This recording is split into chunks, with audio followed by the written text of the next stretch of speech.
गाजरचा हलवा बनवणार आहे. तूप टाकून घेतलं 1 चमचा. गाजर किसून घेतलंय, ते टाकून घेऊ आता.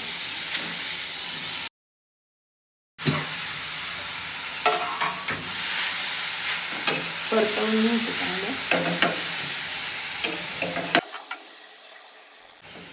साखर घेतली इथं, ती टाकून घेऊ.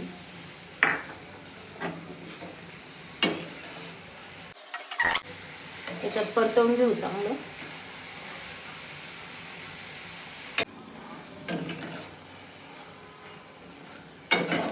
साखरेत 2-3 मिनिटं परतवून घेतले. आता दूध टाकून घेऊ.